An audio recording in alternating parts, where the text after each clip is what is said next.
Almost everyone opens the Bible asking, what does this mean to me? And that question already guarantees a distorted reading. The first question is much simpler and much harder. What kind of document is this? Scripture isn't a devotional, it's not a self-help book, and it's not a theology workbook. It's a covenant record. And that means that it operates like a legal document merged with a royal chronicle. It assumes authority, jurisdiction, witnesses, terms, violations, judgment, and restoration. So the first shift is this. Stop reading Scripture as advice, start reading it as a governed system. Practically, that means training one habit before you ever interpret a verse. You ask, what is being governed here? Not what inspires me, but what is being regulated? That single question prevents most error before it starts. Now, step 2. You always start with Torah. Not because it's more Jewish, but because it establishes the operating system. Everything that comes later assumes you already know it. If you start in the Gospels without Torah, you will misread Yahusha. If you start in Paul without Torah, you will invent a new religion. Torah does 4 things before it ever talks about morality. It defines where life is allowed, where covenant operates, how obedience and judgment function, and why creation exists at all. Those are the 4 corners. So when someone opens Genesis, the instruction is not, what does this say about God? The instruction is what is being established. Genesis 1 is not science, it's regulated space. Genesis 2 is not romance, it's authorized placement. Genesis 3 is not abstract theology, it's boundary violation and loss of access. Scripture teaches patterns before it teaches meaning. Separation before command. Placement before responsibility.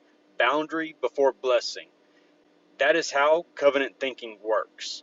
Step 3 is learning to read in order instead of cherry picking. Scripture's layered, but it's not scrambled. The correct reading order is always the same.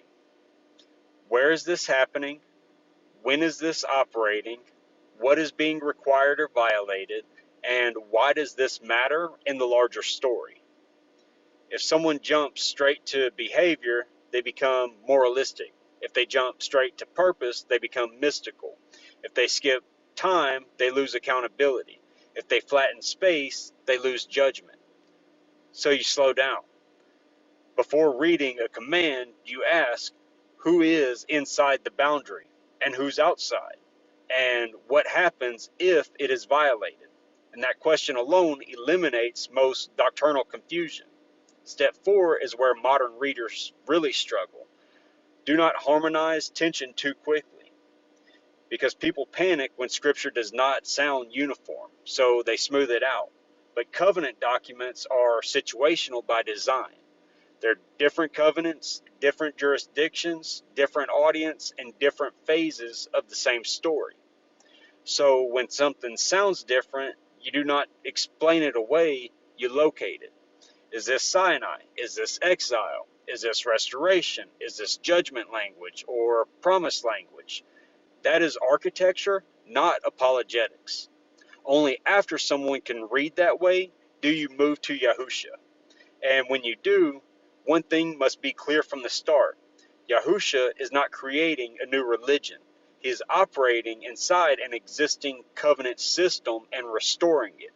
So the question is never, what new doctrine is he inventing?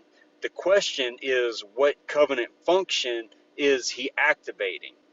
Is he enforcing boundaries, calling for alignment, issuing a covenant lawsuit, or announcing restoration?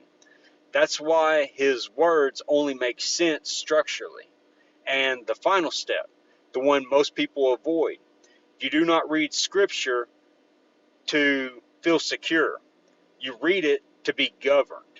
Scripture does not affirm identity first, it defines reality first. Identity comes after alignment, not before. If someone learns to read this way, slow, patiently, structurally, they do not need someone to tell them what to believe. They will start seeing the system for themselves. And that's the point. Not dependency, not slogans, not verses ripped from context, but clarity.